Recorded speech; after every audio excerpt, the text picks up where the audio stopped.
Welcome to Totalis Rankium. This week, John 4.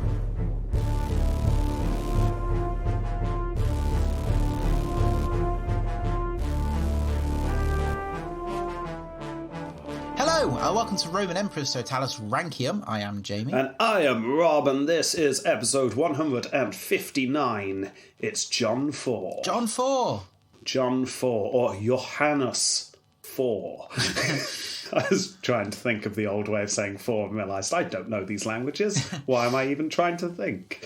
Johannes IV. IV, yes, Johannes IV. That's who we're doing. Yeah, the last of the Laskaris dynasty. Oh. Yeah. Who? Not a bad. Well, that's who we've been doing, Jamie. I might not have mentioned it very often. Oh. That's the dynasty we've been covering. Oh, wonderful. They've been quite good, haven't they? Actually, yes. Yes, I mean, the Constantinople fell. The Roman Empire is no more. Well, yeah. But we've had a few good emperors. Yeah. In fact, to remind you, Theodore I. Yeah, he was a general on the run. Yes. Built up the Nicene Empire, turned it into a major player. Yeah, he did. Yeah. Yeah, he did. I remember. And then his son, his Jun, that's what he called him, his son John, or his Jun, John III, he took that, he ran with it, he did. He made this decent successor state into pretty much the de facto successor state of the Roman Empire. So that was good. Then his son, Theodore II, started out promising, but got ill. But, yeah. Empire's still in a good place, so now we're going to see how John 4 does. Brilliantly, I imagine. You're thinking brilliantly. I'm expecting big things. Really? I mean, it may be short, but that doesn't mean, the brightest flame burns quickest, so they say. Yes, I have told Jamie that this is a short one. Also, people who pay attention to things like schedules and the like will realise that we weren't supposed to be doing a Roman Empire episode this week, but something came up at the weekend, so I didn't have much time to do research, and it's like, oh, John's short. So, there we go. So I did John. So here we go. Yeah. Right. We're starting, Jamie, on Christmas Day of 1250. Christmas Day. It's Christmas Day. Ding dong merrily on high. La, da, da, da, Everyone was singing. It is the best Christmas Day. Oh, wonderful. It is. It's, apart from arguably, if you're a Christian, the first Christmas Day, I'm going to say this is the best Christmas Day. It's such a good day. The boughs are singing, the partridges are in the tree, the maids are milking. Yeah. Someone's got 5 gold rings. Yeah. All the good stuff's happening. I wonder what the first Christmas Day was like, because they obviously haven't got everything sorted out yet. So no, I mean the partridge hadn't found the pear tree. Well, it was just sort of wandering around, looking a bit lost. The lords were still trying to organise how to do the dance. Only one of them knew how to do it and was trying to teach the others. That wasn't working. Yeah. Someone was reaping, I think. Reaping? They got cut. Oh. Yeah. And the salmon, the fish. They 13 got lost. salmons, yeah. No Father Christmas, he wasn't around then. Really? But he did have 3 wise men. No, that was later. We came across when Father Christmas turned up. Oh, he punched someone in the First Ecumenical Council. Yeah, he did. Yeah, exactly. But you did get 3 wise men, and they had 3 beards made up for it. That was fine. Fair enough. They dressed up as Father Christmas. Nice. But that's the first Christmas. We're now in Christmas. There's been 1,250 Christmases since then, Jamie. So they've pretty much got everything down pat. Pretty much. Christmases are pretty good. You're eating dry turkey. You're arguing with your family. Yes. The Queen's delivering a speech on the TV. Yeah. And everything's going well. And not only was this a really exciting Christmas, but for John, it was his first birthday. Oh, so he's one. No, it was his first birthday. Oh, so his birthday. Yes. Yeah. Okay. Which has only just occurred to me. Your second birthday is... Your first birthday. Your first birthday. Yeah. That's weird. I know. Oh. But that explains all the years why we call it like the 17th century when it's 16th. Exactly. It's all a mess, isn't it? Yeah. Yes. You can tell it's a short episode when we just go off on tangents. Right, anyway, what I've been trying to say for the last 5 minutes is on Christmas Day of 1250, John was born. See, 3 words. John was born. Took 5 minutes. Yeah, well, I mean, that's why people tune into us. It's sympathy. Yes, that's what it is. So I'm guessing they were having a great Christmas dinner, and out popped John, back in a Christmas cracker almost. It was a big giant Christmas cracker. So mum walks in with a few servants, like, another wait. John's mum, remember her name was Eleanor, she was livid because she'd just gone through the horrors of childbirth back in 1250, and there were all the men just trying to make a big cracker joke out of it, and she was not in the mood. No. And on top of that, dry turkey. Dry turkey as well, and just repeats on TV of programmes you didn't even like as a child. No, it's like you're still watching them now. Like UK Gold. Yes. There's only so many times you can watch that Only Fools and Horses episode. Yeah. Anyway, so John is born out of a cracker or out of his mother's bits. We're not sure. One of the two. So if you remember, in 1250, his grandfather would have been the emperor. This is John. So he was named after his grandfather, John. Yes. And also, his father is the heir Theodore. His mother is the daughter of the Tsar of Bulgaria, Eleanor. So, I mean, things are looking pretty good for John IV, aren't they? Yeah, all right. He's got lots of royalty in his family. Now, unlike his father, we don't actually get a lot of detail on his childhood. Remember, bizarrely, we had loads of detail on Theodore II's childhood. Yeah. Yeah, we don't get that with John. Oh. But it would have been similar to his father's. As he only had two sisters and no brothers, he was the sole heir, just like his father was. And he would have been educated in the women's palace, just like his father was. And he would have done the same sort of education, learning history and rhetoric and arithmetic and all sorts. So, yeah. Numbers. Yeah. Numbers and letters and time. And he was around 4 when his grandfather died. Oh. So if he had any memories of his grandfather, they would have been very few and hazy.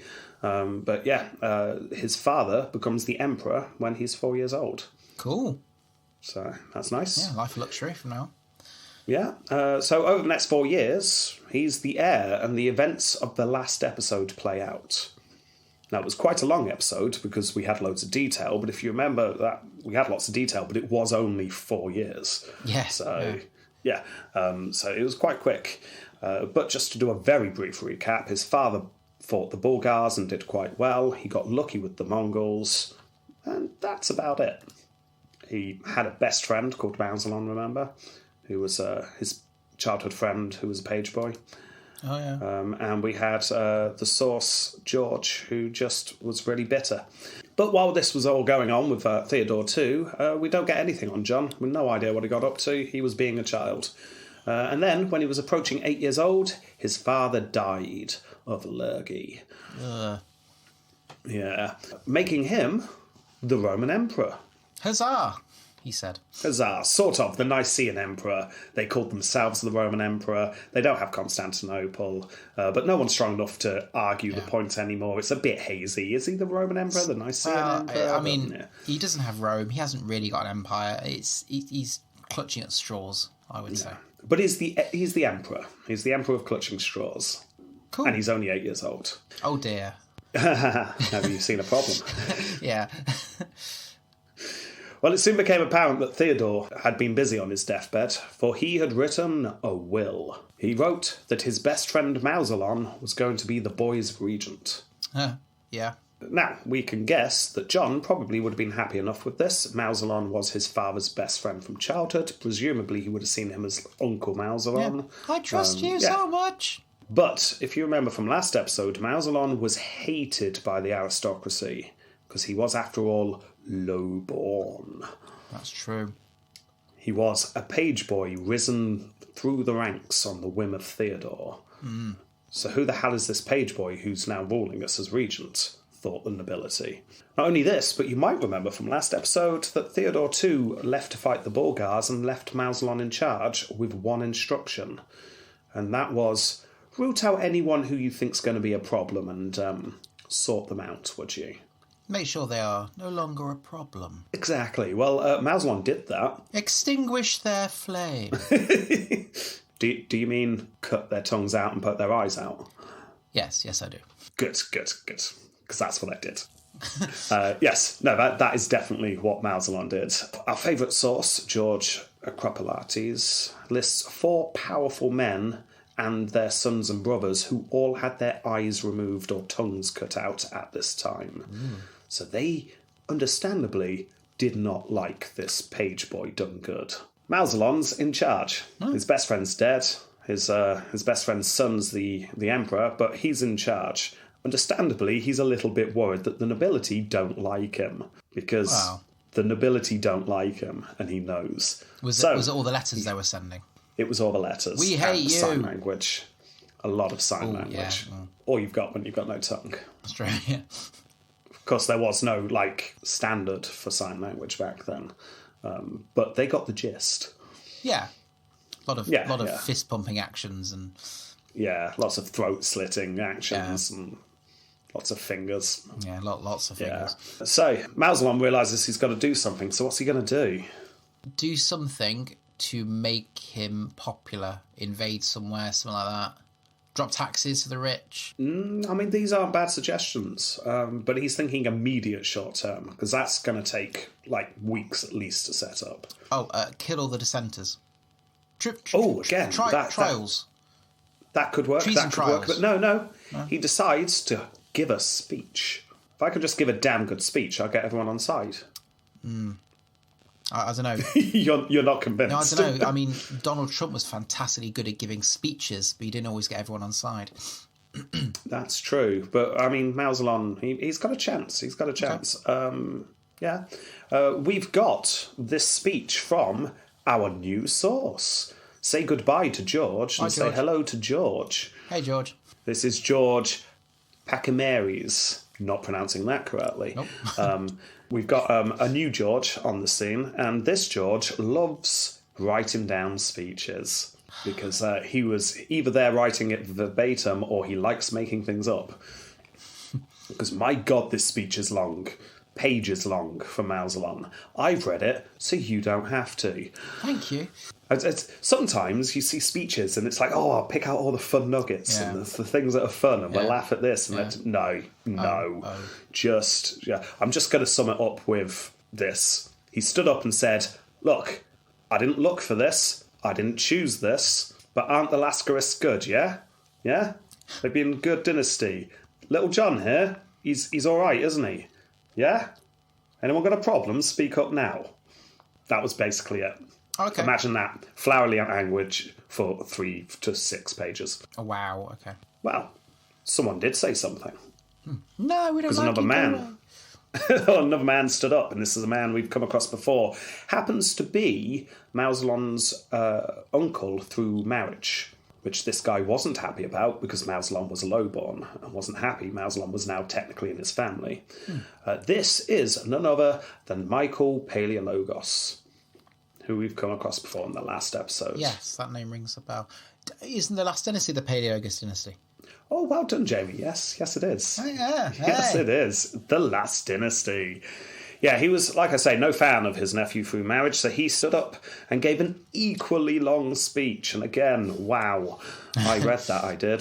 To sum up, he said, Why? Why do you think we're against you? We obviously agree with the late emperor that you should be regent. What on earth are you talking about? Where has this paranoia come from, Malzalon, my dear nephew? Look at the people, they're doing hand gestures now. It turns around, they're all just, what? No, who, me? Yeah. Apparently, it only took 3 days after this speech and the death of Theodore before a large meeting of the nobility, led by Paleologos, got together to discuss what to do with this page boy. If anyone's going to take down the empire, it's going to be me. So they met together. This is 3 days after the death of Theodore, and 3 days after they reassured Malzalon, no, it's fine, of course we'll support you. They all got together and decided, we need to do something about this guy. We're not having a page boy rule us. No, it's embarrassing. He's still wearing the costume. Suggestions, anyone? So they wheeled out the chalkboard. They rubbed out the last plans. I can't remember when it was last used. A while ago. Actually, they probably didn't rub it out because on the board was probably the old plan, which I'm guessing was stabby. Yeah, so we could just use this plan from last time the board was used. Shall we use this plan? Yeah. Simple. That'll do. Stabby, stabby. When should we do stabby, stabby? How about Theodore's funeral? We'll know where Mauslon will be then because he's saying something at it. Respectful, I like it. Respectful, I like it. Yeah, okay, let's try that. So, they waited 6 days, and then the day of Theodore's funeral, a group / mob / regiment of soldiers, it's not particularly clear, but people with sharp pointy things being led by the nobility marched on the funeral where Mauslon was delivering a speech. Upon seeing this mob / regiment approaching, the guards of Mauslon and the Emperor John got a bit nervous, as you can imagine. Well, they kept pointing at him and slitting their throats and mouthing, I will kill you. Yeah, exactly. So, the guards came up with an ingenious plan. They grabbed John, the little boy, and pushed him to the front. Human shield. Human shield. The hope was that this crowd with sharp pointy things approaching would see the Emperor, the boy, looking all scared and terrified, and they'd go, oh, what are we doing? This is wrong. That doesn't happen, does it? It doesn't happen. He gets run through, doesn't he? He doesn't get run through. Not yet. Yeah, it doesn't work. The crowd saw the Emperor and cheered loudly that they were going to save him from Mauslon, essentially. And then something odd happened. I can't quite figure it out. I tried to look for different translations, but it would appear that the little 8-year-old was told to give a visual sign of agreement. So, a thumbs up, a cheery wave, a nod and a wink, I don't know. Some kind of visual yes. Right. The trouble is, when you're in a situation where you've got a group full of sharp things shouting at another group of sharp things, and one child in the middle just says, yes, what does that mean? I don't know. No, nor did anyone. No one knew. Those defending the Emperor and the Regent saw it as a sign that they needed to step up their defence. The usurpers saw it as a sign that the Emperor wanted them to get rid of the Regent for him. So all this did was rile both sides. It really didn't help at all. This is why you shouldn't work with children. Exactly. I mean, it's better than when they tried to work with animals. Oh, yeah. Monkey Emperor was a disaster. Anyway, Mauslon's not on his own, by the way. Mauslon has some brothers, I think I briefly mentioned last episode. So his brothers are helping him out. So Mauslon and his brothers flee deeper into the church. Now, we don't know which brothers hid where, but we are given a list of where in the church they all hid. They went into, essentially the back area of the church, and they all hid. There were 3 of them, 2 real brothers and 1 brother-in-law. Where do you think they hid? In the kitchen. No, not a kitchen. No, not in the kitchen. Under a table. I'll give you that. Under the altar. That's where one of them hid. Posh table, okay. Yeah. Behind a curtain. Best place. Ooh, there's no curtains, but you're close. Behind a screen. Oh, you're still very, very close. Outside of, hanging off the ledge outside a window. Oh, that would have been good. No one does that. No, it was behind a door. Oh. So the door was open, and then he stood behind the door and sort of just, it's not great. No, I mean, it's better than just closing the door and standing in front of it. So I'm safe. Yeah. And then I can only assume this was the brother-in-law after the 2 brothers got the best hiding places. I'll help you out here slightly. Under a rug. The room they're in... The room they're in is a completely bare room apart from 1 altar, a door, and a tomb at the back. Tomb at the back. Yeah, there we go. Excellent. Hid behind a tomb. Awesome. There we go. Mauslon himself perhaps got the worst, however. He just hid behind a column in a shady area of the church. Oh, he thinks he's in the Matrix, isn't he? He does. But I mean, if you're under the altar, if they look under the altar, you're caught. If you're behind the door, they look behind the door, you're caught. If you're behind the tomb, you look behind the tomb, you're caught. If you're doing the pillar thing, they look behind the pillar, you can keep turning around the pillar and you'll never be seen. Maybe that was Mauslon's thought. He's a genius, really. He is a genius. That would work if one idiot was searching for you. But Jeff. Fortunately, maybe it worked for a while whilst Jeff was searching. 3 days. Yeah, no, the room just flooded with people with swords. Like hundreds of people. Yeah. So imagine the scene. Loads of people storm in with swords. Yeah. You've got one person's arse sticking out from under the altar. You've got a whimpering sound from behind the door. You've got... The altar shaking. Yes, the altar shaking. And you can just see a little sign in front of all the pillars and a rope saying, "Do not pass." Private area only. Yeah. Passage restricted. Yeah, exactly. Crudely written like biro. Yeah, the brothers were all caught one by one and murdered. Oh dear. Yeah, not in a stabby way. I mean, yes, in a stabby way, but like stabby squared. As in, like 4 people at the same time. I'll just quote George. Yeah.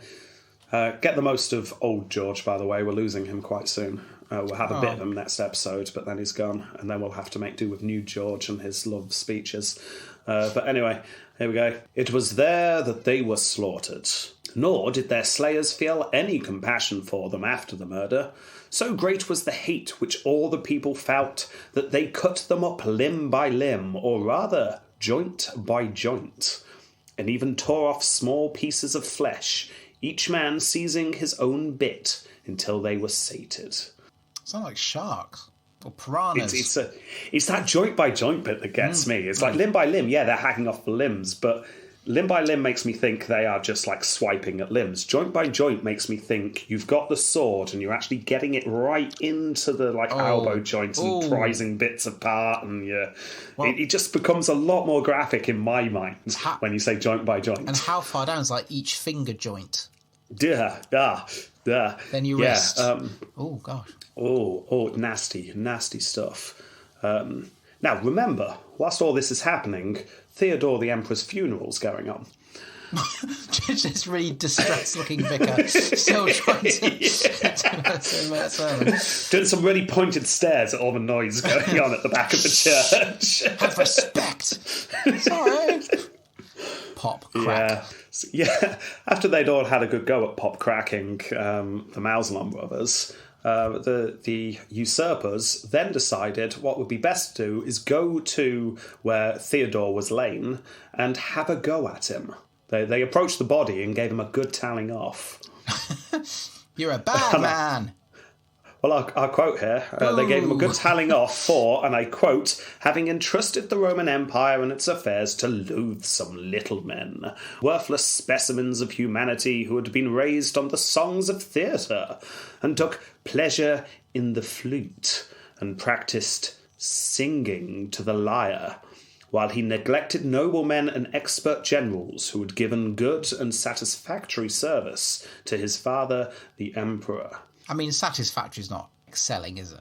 They gave not bad. Satisfactory is perfectly adequate.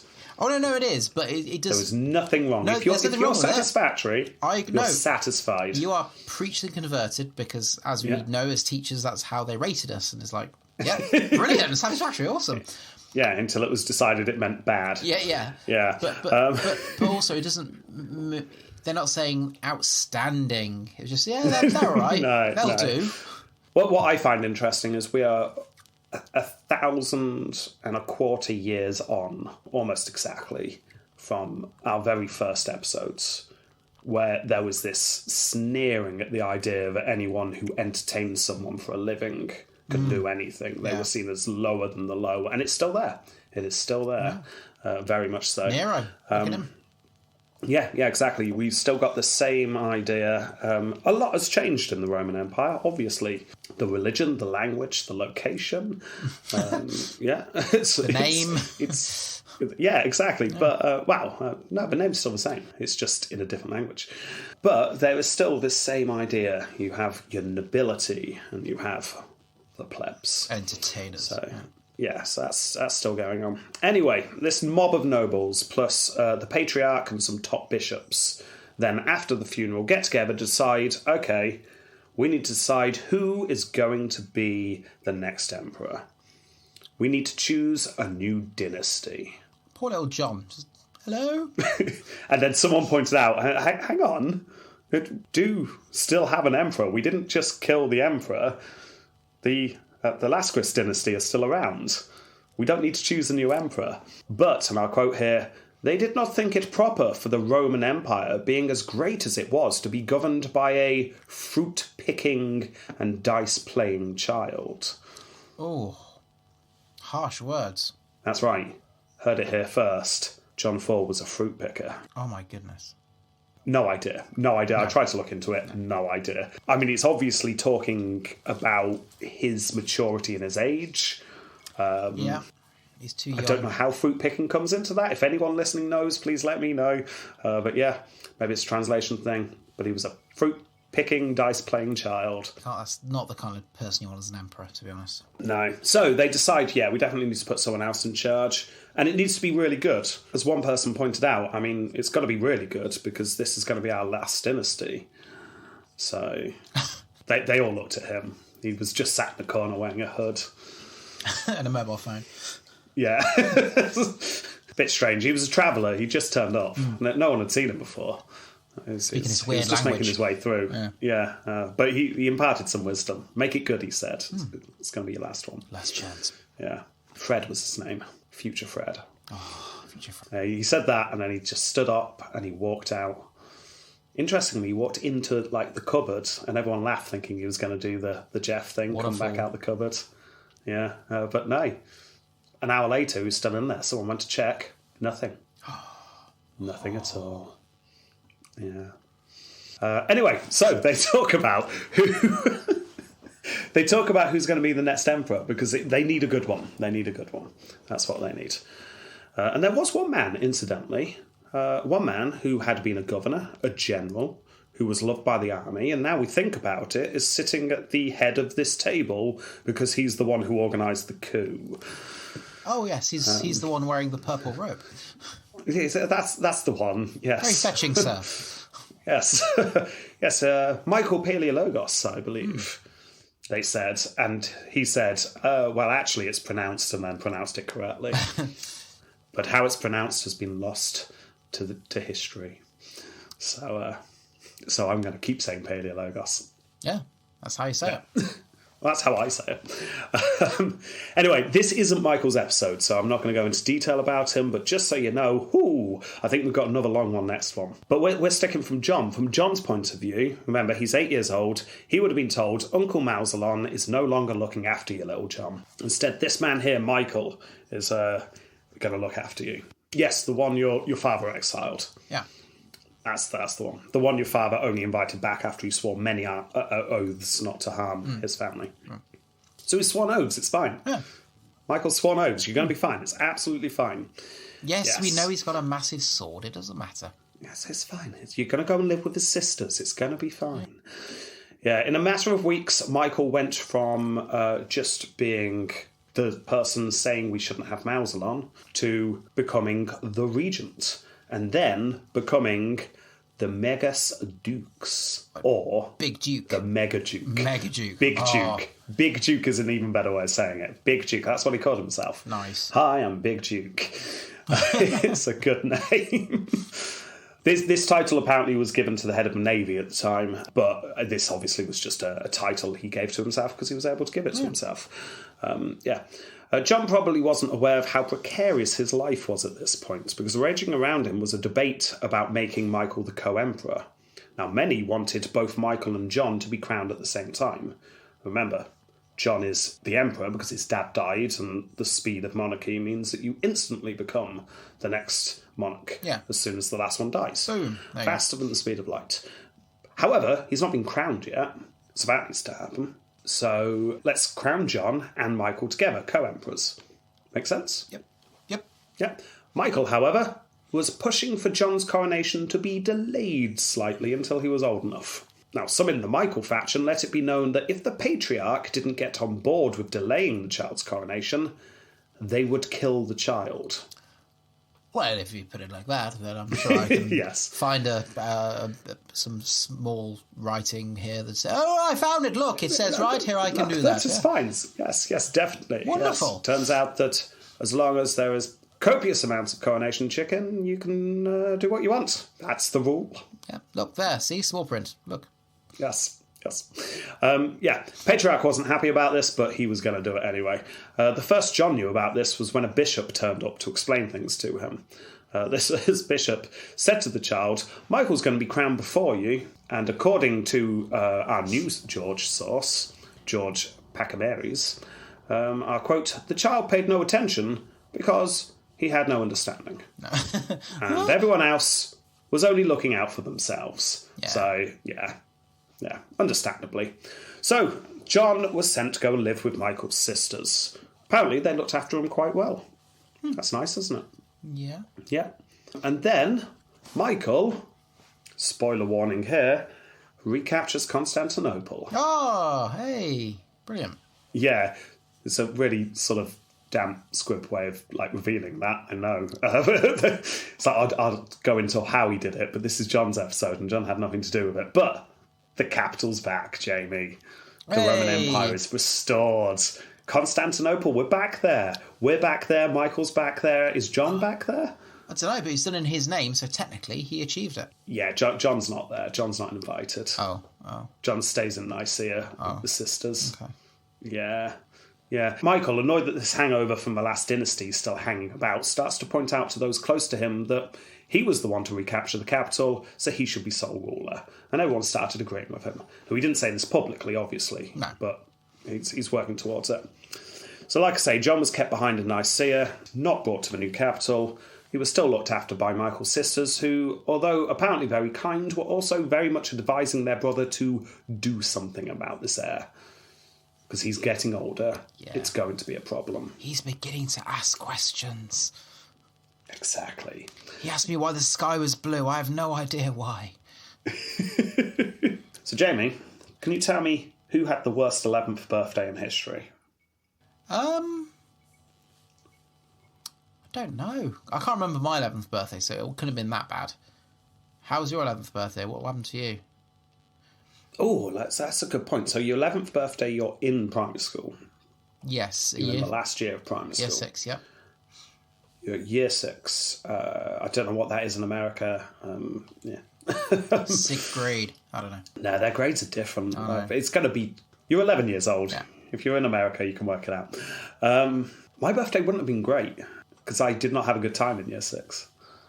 I was in a really small primary school and didn't have many friends. It's all a bit sad. Oh, so are you saying your 11th birthday is worse than John 4? Yeah, no, it wasn't. It wasn't. No. Because John 4's birthday is the worst 11th birthday in history. Mine wasn't great. It's fine. I went to secondary school and I made lots of new friends and it's great. Yeah. You don't need to feel sorry for me. I don't. Good. But John's 11th birthday, I'm having mine over John's any day. Okay. What do you do on your 11th birthday when you wake up? Ideally, what would you be greeted with? Good morning, happy birthday, here's a cup of tea. Yes. Here's a present. Good. And if your birthday's extra special, remember, when was he born? Christmas Day. So he gets Christmas presents and did he not get Christmas presents? Only got birthday presents. Is that the worst birthday ever? No, it wasn't that. He got a birthday present and he got a Christmas present. Were these very fast birthday presents? Did they not last very long? Oh, I hopefully they didn't last long. On his 11th birthday, on Christmas Day of 1261, several guards entered his room and removed his eyes. Oh, they didn't gift wrap them and give them back to him, did he? Probably. Or maybe he got 2 presents. One birthday, one Christmas. He opened them. It's a glass eye. Open the next one. It's a glass eye. I don't understand. You're going to be needing them. Why are you carrying spoons? And vinegar. And hot spikes. Oh, it's your birthday. We thought we'd give you a choice. Which one do you want? None. Yeah. So, his eyes were removed. On his 11th birthday, which is horrendous, absolutely horrendous. We'll go into how much backlash Michael got for... Oh, what's the word? There's a word, isn't there? There's lots of words, yes. There's a word for removing some eyes. Inoculation? I'm going to look it up, and I'm going to edit out the fact I looked it up to make myself look smart. No, it is enucleation. Hey, I got it. I'll go over the ramifications of Michael's inoculation of John in Michael's episode. Yeah. But this is John's episode, so all you need to know is that he was sent to a fortress to see if he would survive. Oh, with cold turkey sandwiches. Oh. Yes, yeah. Christmas Day Bubble and leftovers. squeak. Oh. Yeah, it's not good. It's not good. And I say bubble and it's not good bubble and squeak. It literally is just cold sprouts. Oh. And raw potatoes, unpeeled. Yeah. There you go. Yeah. Good luck. Not good. Not good. So he sat in the fortress singing Happy Birthday and Merry Christmas to himself whilst bleeding out of the eyeballs. Oh. But you'll be pleased to know he did survive. This didn't kill him. He was monked and he lived. Bearing in mind this was in 1261. He lived until 1305. So he had a good long life. But a blind one in a monastery somewhere. Very dark life, you could say. Yeah. So there you go. That's the reign of John 4. I mean, his highest score will be his length of reign. Quite likely. Let's rate him. Fightius Maximus. Obviously 0. Well, no, he under his name, they took back Constantinople. That's a 10. Okay, I'm willing to go with that. 10.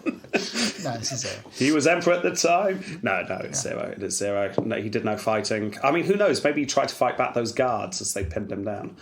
But if he did, he failed. Is it too soon? Trying to hit them back with the puppy he's given for Christmas. No, take the dog. Oh, God. Oh, it's so awful, Jamie. It's so awful. And it's only 750 years ago. Oh, it seems like yesterday. Plus a few. We're getting so close now. I know. Almost living memory. This is far closer to Washington than it is to Augustus. Wow, yeah, that's a good point. Yeah. Anyway, it's 0 for this, isn't it? Yeah. Next. Approbium Crasium. He was a fruit picker. Yeah, but my father was a fruit picker.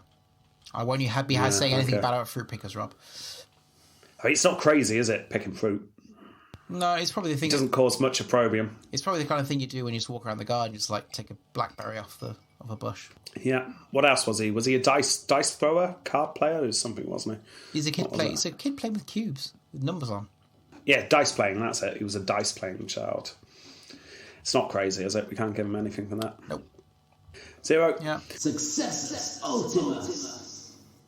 Well, under his name, Yeah. the Roman Empire was restored. That's true. It went from nothing to an actual empire again.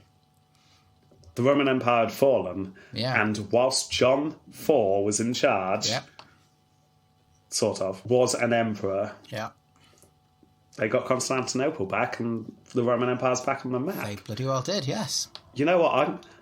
I'm giving them a point for that. I'm not. Because I'm going to save that point for the next guy. Who actually did it also in his own name.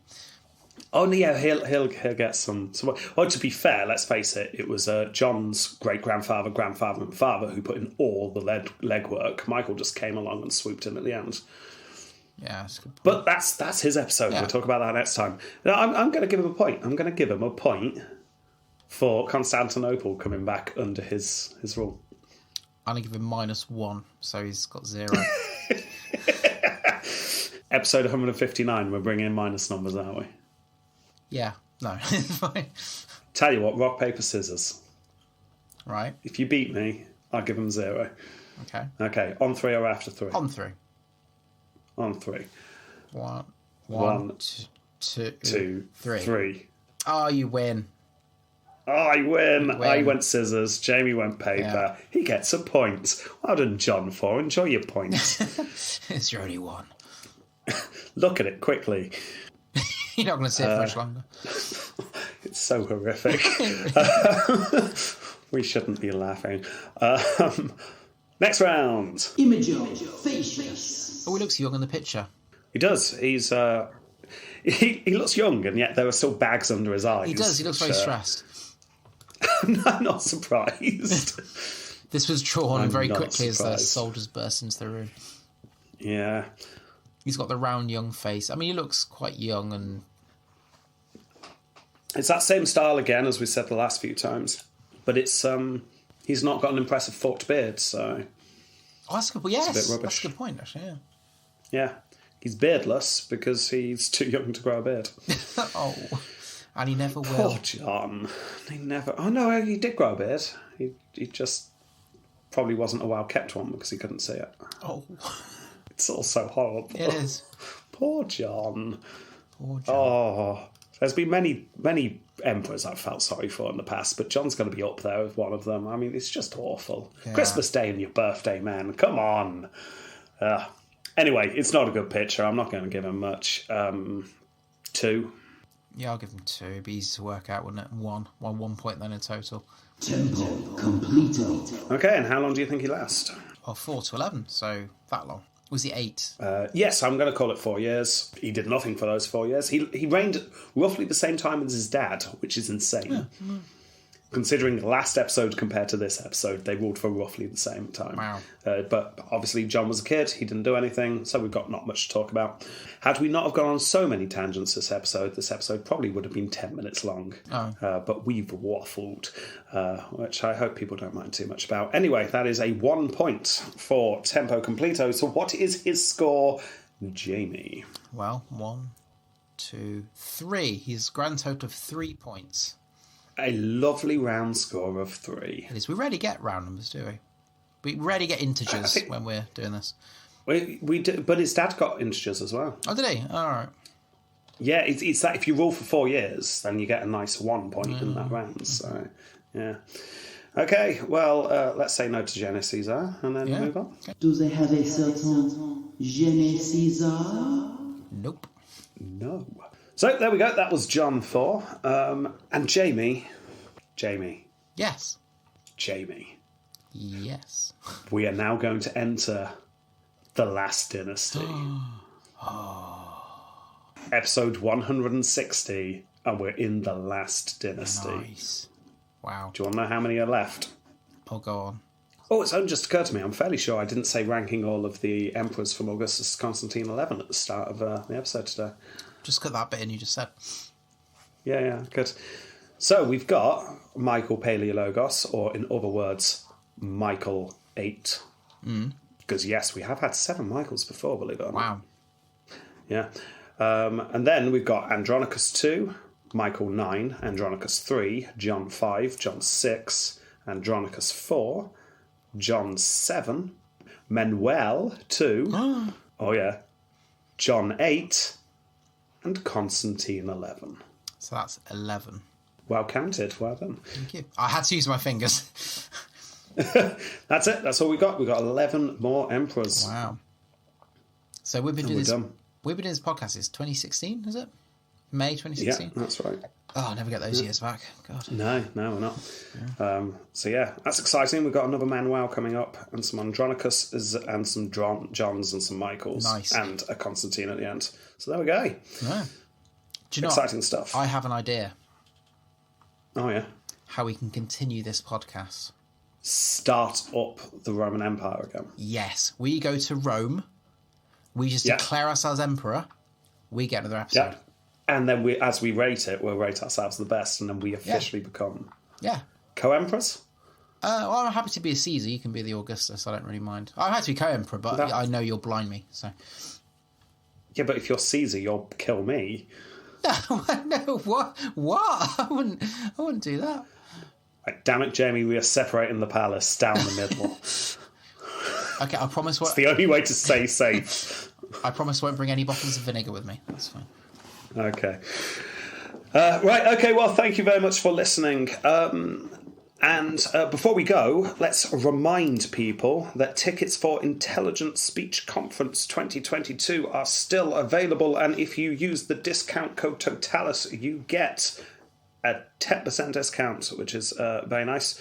And also, thank you very much for everyone buying tickets. Yeah. Apparently a lot of people have been using our discount code. Oh. I hear through the grapevine. I've figured out what I am doing. I tried to keep it a secret from Jamie, but that wasn't going to work ever. I think a lot of people have worked out what we are doing. But I'm going to give you the clue. If you are a Patreon member and you've listened to our Scipio episodes, from that, we did promise we would do an episode on someone at some point. I then immediately said, no, obviously we're not going to do that. That would be ridiculous. And now we're going to do it at the very serious conference full of serious history podcasters. Just think there'll be doctors probably listening to it. There will be lots of people expecting lots of serious history. Yeah. And then there's going to be us. What's wrong with that? But what I will tell you, it takes place during the Second Punic War. It follows the life of one individual, and it's going to be good. Yeah, it is. Like a real historical individual as well. Yeah. Yeah. It's real history. It's not Jeff. We're not making it up. Not Jeff. It's not Jeff. No. It's a real person. It's going to be history. It's going to be history.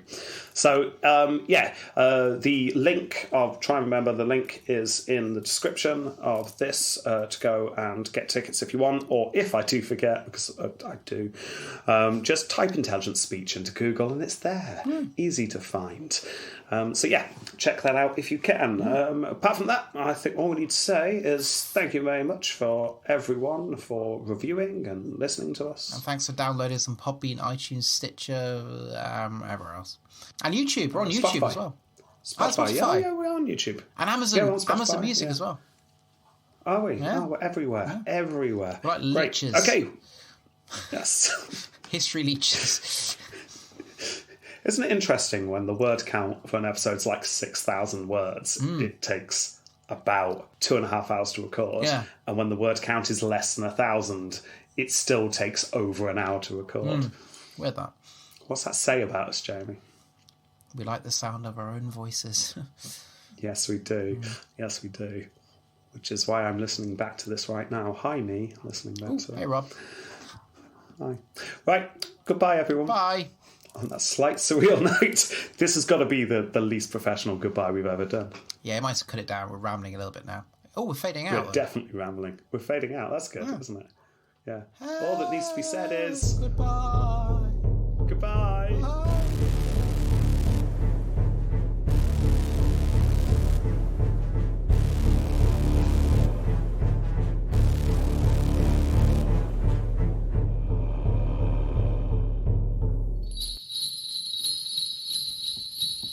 On the first day of Christmas, my regent gave to me 12 guards a-stabbing, 11 people screaming, 10 blades a-piercing, 9 spoons a-plucking, 8 thumbs a-squeezing, 7 maids a-wailing, 6 spoons of acid, 5 hot spikes, 4 tied-up limbs, 3, 2, 1, and the eyes are on the floor, and a birthday to never forget.